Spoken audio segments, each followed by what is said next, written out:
Com quase 60 anos de história, o universo de Star Trek é repleto de personagens memoráveis. E se tem um que ficou marcado como um dos maiores vilões da franquia, foi Khan Noonien Singh, o mais notável dos humanos geneticamente modificados e um dos maiores rivais do Capitão Kirk. Boas-vindas a mais um vídeo do Central Pandora. Aqui é Sora e hoje, neste primeiro vídeo explorando o universo de Star Trek, nós vamos conhecer a história de Khan, do seu papel nas guerras eugênicas até o impacto da sua rivalidade com o Kirk. E com o Strange New Worlds explorando mais dessa fase clássica da franquia, no fim eu vou comentar também como o episódio Amanhã, Amanhã e Amanhã se conecta com toda essa história. Portanto, se preparem porque agora vamos partir em uma jornada por mundos onde ninguém jamais esteve.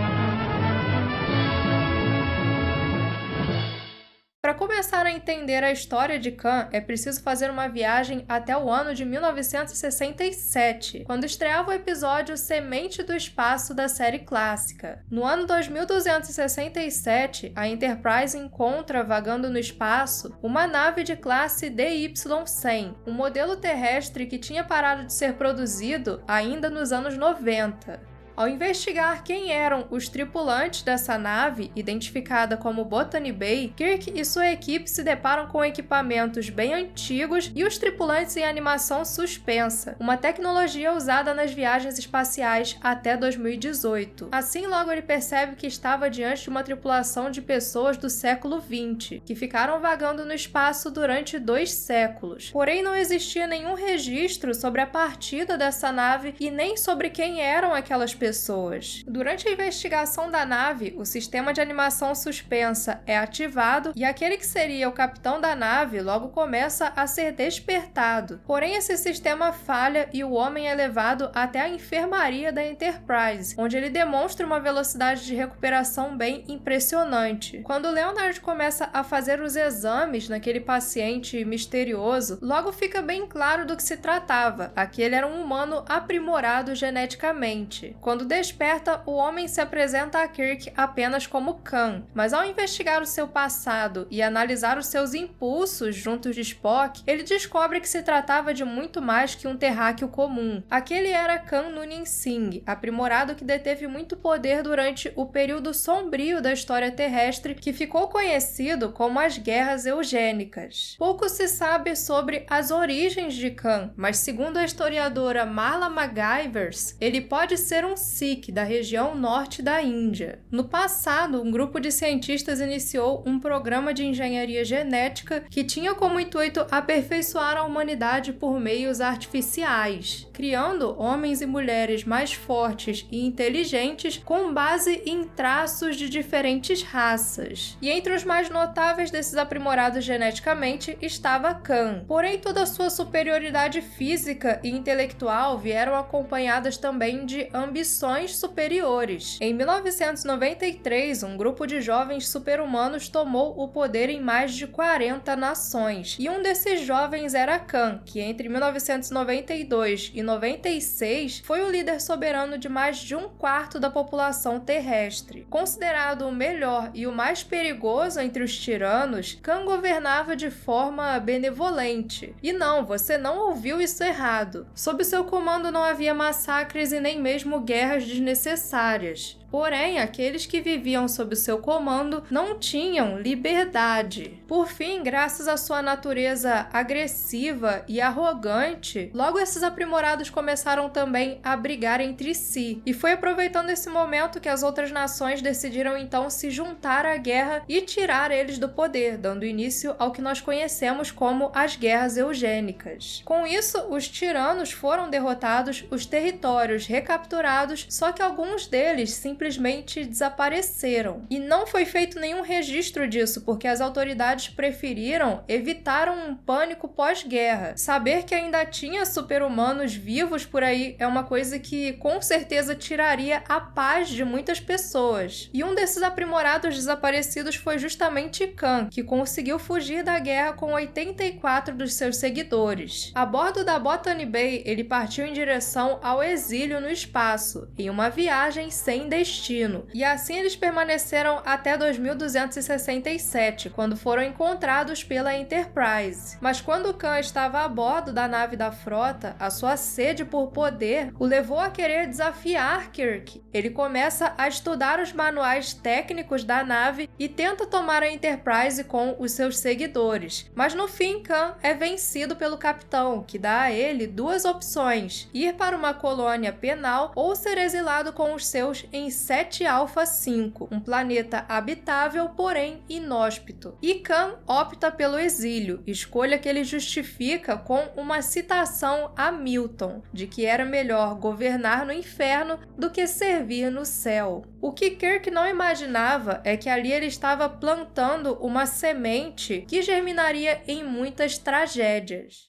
Apenas 6 meses após chegar em 7 Alpha 5, um evento cataclísmico no planeta vizinho altera as órbitas do sistema e causa uma grande devastação naquele que seria o seu novo lar. Em um mundo agora deserto, Khan usa toda a sua habilidade para manter o seu povo vivo, enquanto vê os seus companheiros e amigos morrendo para a vida nativa, inclusive a sua esposa. Até que no ano 2285, a nave Reliant aterrissa no planeta em busca de um local para a realização de pesquisas do projeto Gênesis. Procurando por 7 Alpha 6, eles acabaram se enganando e foram parar ali, onde logo foram capturados por Khan e seus seguidores. O fato de Kirk ou a Federação nunca terem retornado para checar a situação da colônia foi uma coisa que deixou o Khan extremamente ressentido, e agora ele tinha encontrado a oportunidade perfeita para executar a sua vingança. As criaturas que mataram seus companheiros em 7 Alpha 5 tinham em seus corpos pequenas larvas que se enroscavam no córtex cerebral e tornavam seus hospedeiros extremamente suscetíveis à sugestão. Dessa forma, ele consegue controlar os membros da Federação para ter acesso ao projeto Gênesis e atrair até lá o agora almirante Kirk, que vai com a Enterprise investigar uma série de ordens estranhas. Dessa vez, Khan estava em uma situação de vantagem completa, porque ele pegaria o Kirk de surpresa e, para completar, a Enterprise estava em um voo de treinamento. Mas será que essa realmente seria a melhor escolha para os aprimorados? Quando estão no comando da Reliant, Joaquim, o segundo imediato de Khan, sugere que esse seria o momento perfeito para eles recomeçarem. Eles tinham uma nave e a liberdade para ir para onde quisessem. Ele já tinha derrotado o Kirk, já tinha provado que era superior intelectualmente. O problema é que agora Khan estava completamente consumido pelo seu orgulho, a paixão colocada à frente da sua razão. Assim ele dá início a um grande confronto contra o maior dos seus inimigos, uma guerra onde não há vencedores. Enquanto Khan se mantém cego pela necessidade de vingança, Kirk se vê assombrado por um inimigo contra o qual ele nunca esteve antes, a morte. Um dos elementos de Star Trek introduzidos em A Fúria de Khan foi o exercício de treinamento Kobayashi Maru. Nesse teste, o cadete da Frota Estelar é colocado diante de um cenário impossível de vencer, e só tinha uma pessoa que tinha vencido esse teste, James Kirk. Depois de passar por ele e, obviamente, ser derrotada, a cadete Savick fica intrigada e questiona Kirk sobre como ele conseguiu esse feito. Até que um dia, o almirante revela que ele trapaceou no teste. Por não acreditar na ideia de um cenário impossível, ele reprogramou a simulação para assim conseguir salvar a nave. I don't like to lose. Then you never faced that situation. Face death. Mas agora, nessa batalha contra Khan, Kirk se vê diante do seu próprio teste de Kobayashi Maru, e dessa vez não se tratava de uma simulação. Por fim, temos no embate entre Kirk e Khan dois homens com muito em comum, mas uma diferença essencial. Enquanto ambos são altamente competentes quando o assunto é estratégia e liderança, e tinham as suas dificuldades para lidar com a derrota, Kirk sabia que tinha suas limitações. Já Khan, convencido da sua superioridade, se esquece da sua falta de experiência. E é isso que leva ele e a sua tripulação à derrota. Após ser pego de surpresa pela Enterprise, ele ainda tenta, em um ato de desespero, se sacrificar para explodir a nave da frota. Porém, havia mais alguém disposto a um sacrifício, esse não pela morte, mas pela vida. Em um ato que alguns podem ver como lógica, outros como coragem, Spock enfrenta a radiação para consertar os motores danificados em combate e assim permitir que a Enterprise saia do raio da explosão. E é assim que termina o legado de Khan. Apesar do seu fim trágico, Khan é hoje lembrado como um dos maiores e mais impactantes vilões de Star Trek. Com uma presença incrível e uma mente audaciosa, ele é mais do que um antagonista comum. Khan é uma figura trágica que vai de um líder admirado na Terra para um homem submetido ao exílio, lutando pela sua sobrevivência e alimentando um sentimento de vingança. Por fim, ele não é derrotado por Kirk, mas sim pelo seu orgulho.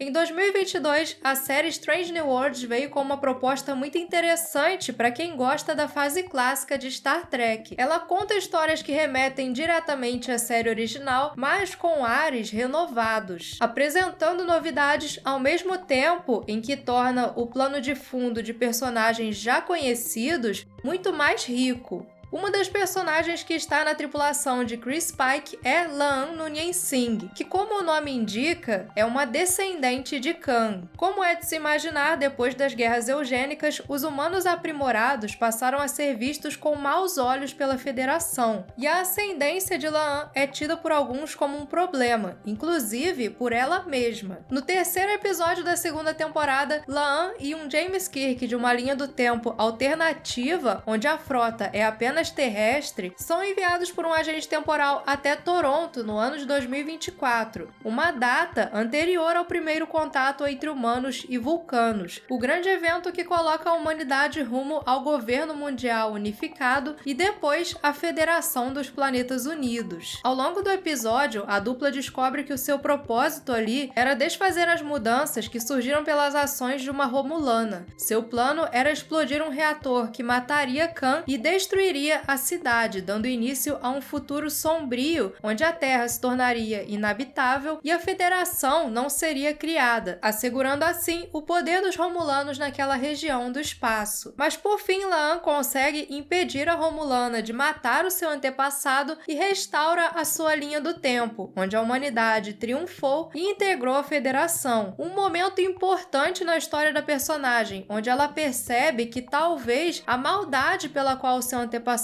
é conhecido não seja resultado da sua genética, mas sim do seu confinamento em laboratório, da sua experiência ao ser tratado como uma cobaia. E seja como for, La'an era diferente. Ela era uma pessoa que salvava vidas e o seu destino não precisava trilhar o mesmo caminho. Porém, aqui Khan tem apenas 10 anos e, considerando a série clássica, ele não deveria ser bem mais velho em 2024? A explicação para isso está em um elemento que já vem sendo inserido na série tem um tempo: as guerras temporais. Basicamente, as guerras temporais são conflitos que se estendem para através do tempo, resultando assim na criação de linhas do tempo alternativas. E uma dessas mudanças foi o atraso na ascensão de Khan, uma forma que a série encontrou não apenas de alterar os seus eventos, mas também de se manter atual, porque pensa bem, quando o episódio da série clássica foi lançado lá nos anos 60, até era possível você imaginar guerras eugênicas acontecendo nos anos 90. Mas com Star Trek chegando nos anos 90, a solução para manter a essência otimista da série foi passar alguns eventos passados para o futuro. E foi justamente essa a intenção dessa mudança. Em uma entrevista para o Cinema Blend, o showrunner Akiva Goldsman comentou sobre a ideia por trás dessas revisões. Queremos que Star Trek seja um futuro ambicionado. Para manter Star Trek em nossa linha do tempo, continuamos adiando as datas. Em um determinado momento não vai ser mais possível, mas obviamente, se você começar a dizer que as guerras eugênicas aconteceram nos anos 90, você acaba